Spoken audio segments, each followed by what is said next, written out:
بسم اللہ الرحمن الرحیم۔ عزیز طلبہ السلام علیکم ورحمۃ اللہ وبرکاتہ۔ امید ہے آپ خیر و عافیت سے ہوں گے۔ اللہ کریم آپ کو ہمیشہ اپنے حفظ و امان میں رکھے۔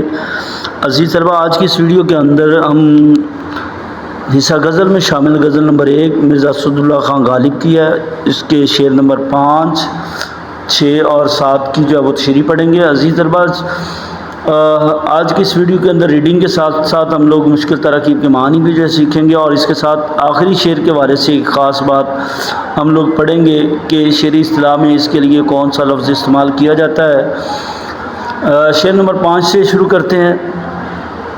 پہلے ریڈنگ کرتے ہیں، پھر مشکل الفاظ کے معنی بھی بتائے جائیں گے۔ مت پوچھ کہ کیا حال ہے میرا تیرے پیچھے، تو دیکھ کہ کیا رنگ ہے تیرا میرے آگے۔ رنگ، کیفیت۔ عزیز طلبہ، اس کا مفہوم بنا لیتے ہیں۔ اس کا مفہوم کچھ اس طرح ہوگا، شاعر اپنے محبوب سے مخاطب ہو کر کہتے ہیں: اے میرے محبوب، مجھ سے اپنی جدائی کی حالت کے بارے میں مت پوچھو، تم خود کو دیکھو میرے سامنے تمہاری رنگت کیسی ہے۔ تشریح طلب شعر میں یعنی مرزا اسداللہ خان غالب اپنے محبوب سے مخاطب ہو کر پہلے مصرع میں کہتے ہیں کہ اے میرے محبوب، طنزیہ انداز کے اندر جو ہے وہ محبوب کے ساتھ ایک لہجہ استعمال کرتے ہوئے یہاں پر شاعر جو ہے وہ کہتے ہیں کہ اے میرے محبوب، میری اپنی غیر موجودگی میں، تمہاری جدائی میں میری جو کیفیت رہی اس کے بارے میں دریافت کرنے کی تمہیں کوئی ضرورت نہیں۔ میں کس قدر بے قرار رہا، تمہاری یاد میں تڑپتا رہا، اور جو ہے وہ میری کیفیت کیسی رہی۔ اصل میں شاعر یہ بتانا یہ چاہتے ہیں کہ اکثر طور پر شاعروں نے محبوب کی جدائی میں محب یعنی عاشق کو تڑپتا، بھلکتا اور سسکتا جو ہے وہ بیان کیا ہے۔ تو شاعر کہتے ہیں میرے محبوب نے جب مجھ سے بات کی اور کلام کیا اور مجھ سے میری کیفیت کے بارے میں پوچھا جو اس کی غیر موجودگی میں، اس کی جدائی میں گزری تھی، تو شاعر کہتے ہیں میں نے دوسرے مصرع میں جو ہے اس سے پھر جو ہے وہ بات کرتے ہوئے کہا، طنزیہ لہجے میں شاعر کہتے ہیں کہ میری کیفیت کے بارے میں مت پوچھو کہ میری کیفیت کیسی تھی تمہاری جدائی میں، بھلا تم میرے سامنے اپنی رنگت کے بارے میں، اپنی کیفیت کے بارے میں دیکھو، اپنی شکل و صورت کی تبدیلی، بدلتی ہوئی کیفیت کو، رنگت کو دیکھو کہ یہ کس قدر جو ہے وہ بدل رہی ہے۔ یعنی شاعر محبوب کو مخاطب کرتے ہوئے یہ احساس دلانا چاہتے ہیں کہ شاید تمہیں جو ہے وہ اپنے کیے پر میرے ساتھ کی گئی بے وفائی اور جو ہے وہ غفلت اور لاپرواہی جیسے رویے سے تمہیں شرمندگی کا سامنا کرنا پڑ رہا ہے۔ تم اس پر غور و فکر کرو کہ تمہاری رنگت کیوں کر تبدیل ہو گئی ہے۔ میں تو اب بھی پہلے کی طرح ہی ویسا ہی ہوں جیسا تم مجھے چھوڑ کر گئے تھے۔ دوسرا مطلب عزیز طلبہ اس کا یہ بھی بنتا ہے، شاعر محبوب سے مخاطب ہو کر یہ بھی کہنا چاہتے ہیں کہ میں تمہاری جدائی میں اگر تڑپا ہوں تو اس کو چھوڑو، میری کیفیت کے بارے میں مت پوچھو، مجھے یہ بتاؤ کہ میرے سامنے کھڑے ہو کر تمہاری رنگت کی تبدیلی مجھے یہ بتا رہی ہے شاید تم بھی میری یاد میں بہت تڑپے ہو، تم نے بھی جو ہے وہ میری جدائی کو بہت زیادہ جو ہے وہ جدائی کے غم کو برداشت کیا ہے۔ یہ دو پہلو عزیز طلبہ اس کے بنتے ہیں۔ اس کا حوالہ جاتی شعر ہم لوگ ریڈ کر لیتے ہیں۔ حوالے کے طور پر عزیز طلبہ یہ شعر ہے، شعر نمبر 5 کا: یہ اڑی اڑی سی رنگت، یہ کھلے کھلے سے گیسو، تیری صبح کہہ رہی ہے تیری رات کا فسانہ۔ عزیز طلبہ اگلے شعر کی طرف آتے ہیں۔ ایمان مجھے روکے ہے جو کھینچے ہے مجھے کفر، کعبہ میرے پیچھے ہے کلیسا میرے آگے۔ کعبہ مکہ مکرمہ میں مسلمانوں کا مقدس مقام، کلیسا گرجا عبادت خانہ عیسائیوں کا۔ مفہوم اس کا بنا لیتے ہیں عزیز طلبہ: میرا ایمان مجھے کفر کی جانب جانے سے روکتا ہے اور کفر مجھے اپنی طرف کھینچتا ہے۔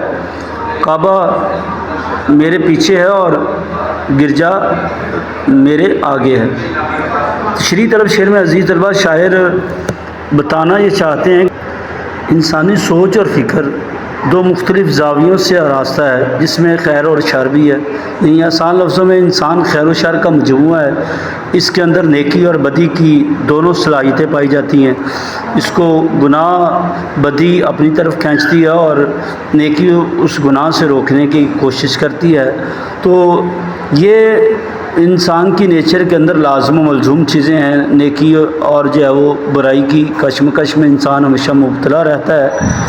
اس شعر کے بھی پہلے مصرع میں شاعر نے اس طرف اشارہ کیا ہے کہ کفر جو ہے وہ کفر اور شیطانی قوتیں مجھے اپنی طرف کھینچتی ہیں کہ مجھے راہ ہدایت سے ہٹایا جائے اور جو ہے وہ مجھے میرے مذہب سے دور کیا جائے، لیکن میرا ایمان، میرا مذہب، میرا عقیدہ مجھے کفر کی طرف جانے سے روکتا ہے، جو شیطانی طاقتوں اور قوتوں کی مخالفت کرنے میں، ان کے خلاف ڈٹ کر کھڑے ہونے میں میری مدد کرتا ہے۔ اور دوسرے مصرع میں شاعر کہتے ہیں، کعبہ میرے پیچھے ہے، کلیسا میرے آگے۔ یعنی کعبہ سے میرے پیچھے سے مراد، شاعر کہتے ہیں، میرا مذہب دین اسلام، جو کہ میری موجودگی میں اپنے جو ہے وہ عقائد کے لحاظ سے میرا دین، میرا مذہب، یعنی عزیز طلبہ شاعر کہنا یہ چاہتے ہیں کہ جو میرا مذہب دین اسلام ہے، وہ اس کی روایات، اس کے اقدار، اس مذہب کی تعلیمات مجھے جو ہے وہ گناہ کی طرف جانے سے روکتی ہیں، لیکن کفر ہے جو مجھے اپنی طرف کھینچتا ہے۔ یہاں پر شاعر نے دو تلمیحات استعمال کی ہیں، اور اس شعر کے اندر عزیز طلبہ شاعر نے صنعت تضاد کا استعمال کیا ہے۔ صنعت تضاد کا مطلب یہ ہے کہ شعر کے اندر حسن پیدا کرنے کے لیے متضاد الفاظ کو استعمال کیا جائے۔ جیسے آپ دیکھ رہے ہیں، پہلے مصرع میں ایمان اور کفر دو متضاد الفاظ ہیں، اور دوسرے مصرع میں کعبہ اور کلیسا یہ دو متضاد الفاظ ہیں۔ یہ شاعری کے اندر جو ہے وہ حسن پیدا کرنے کے لیے ایک فن ہے، جس کو جو ہے وہ صنعت تضاد کا نام دیا جاتا ہے۔ تو یہ ایک علیحدہ آپ شعر کی تشریح کے آخر میں جملہ لکھ سکتے ہیں کہ اس شعر کے اندر جو ہے وہ صنعت تضاد کا استعمال کیا گیا ہے۔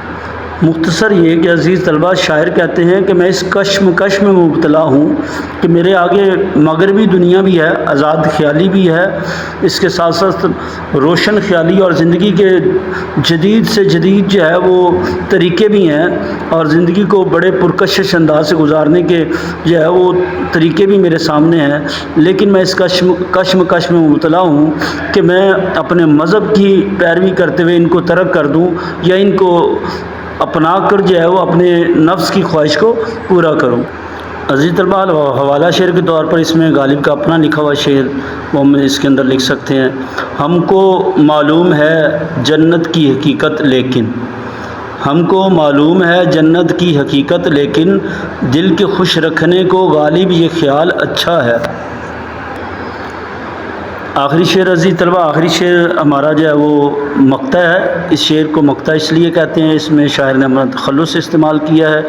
یہ تعریف ہم پہلے ویڈیوز کے اندر ڈسکس کر چکے ہیں، یہ اس کے اوپر بات کر چکے ہیں کہ مقطع کسے کہتے ہیں۔ اس کو ریڈ کرتے ہیں۔ ہم پیشہ و ہم مشرب و ہم راز ہے میرا، غالب کو برا کیوں کہوں اچھا میرے آگے۔ عزیز طلبہ اس کا میننگ کی طرف آ جاتے ہیں۔ ہم پیشہ، جس کا پیشہ جو ہے ایک ہی پیشے سے تعلق رکھنے والے دو افراد کو ہم پیشہ کہتے ہیں۔ ہم مشرب، جو ہم پیالہ ہوں۔ ہم راز، محرم کو کہتے ہیں، دوست کو کہتے ہیں، جس کے ساتھ راز جو ہے وہ ظاہر کیے جائیں، بیان کیے جائیں۔ غالب کو برا کیوں کہوں اچھا میرے آگے۔ عزیز طلبہ اس کا مفہوم بنا لیتے ہیں۔ غالب میرا ہم نوالا اور ہم پیشہ ہے، اور وہ میرا ہمراز ہے۔ غالب کو برا میں کیوں کہوں، یہ تو بہت اچھا دوست ہے۔ یا اس کا مفہوم آسان لفظوں میں کچھ اس طرح بھی عزیز طلبہ ہم بنا سکتے ہیں کہ غالب میرا ہم نوالا اور ہم پیالہ اور ہمراز ہے، اور اس لیے اسے برا مت کہو، میرے نزدیک تو بہت اچھا انسان ہے۔ عزیز طلبہ تشریح طلب شعر کے اندر شاعر نے بڑے اچھے انداز کے ساتھ اپنی بھی تعریف کرنا چاہیے اور اپنی اس کے ساتھ ساتھ جو ہے وہ یہ اس بات کی طرف اشارہ کیا ہے کہ اکثر طور پر شاعر حضرات، شعراء حضرات آپس میں ادبی مکالمے کرتے رہتے ہیں۔ ان ادبی مکالموں میں کوئی ایک دوسرے کو اچھا کہتا ہے، کوئی کسی کو برا کہتا ہے، لیکن وہ ادب کے دائرے میں رہ کر جو ہے وہ یہ سارا کام کرتے ہیں۔ تو یہ اس شعر سے کچھ معلوم ہوتا ہے، جیسے جو ہے وہ شاعر کا کوئی قریبی دوست جو ہے وہ بات کر رہا ہو اور غالب کے بارے میں جو ہے وہ کچھ اپنے خیالات کا اظہار کر رہا ہو، جیسے ہم پیشہ کا مطلب جن کا ایک ہی کاروبار سے تعلق ہو، یہاں پر جو ہے وہ شعر کہنے والا اور جس کے بارے میں بات کی جا رہی ہے ان دونوں کا پیشہ شاعری ہے اس لحاظ سے، اور ہم راز جس کے ساتھ راز ظاہر کیے جائیں۔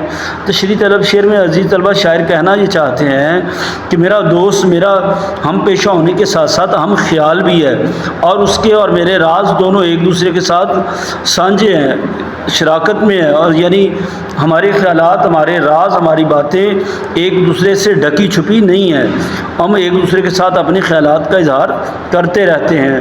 دوسرا یہ کہ عزیز طلبہ دوسرے مصرعے میں شاعر خود سے مخاطب ہو کر کہتے ہیں کہ غالب کو برا بلا لوگ کیوں کہتے ہیں؟ میری نظر میں غالب تو بہت اچھا انسان ہے، اور اس کے اندر جو ہے وہ اس کو اگر کوئی برا بلا کہے گا تو شاعر کہتے ہیں کہ مجھے برا لگے گا، اس لیے کہ غالب میرا قریبی شخص ہے۔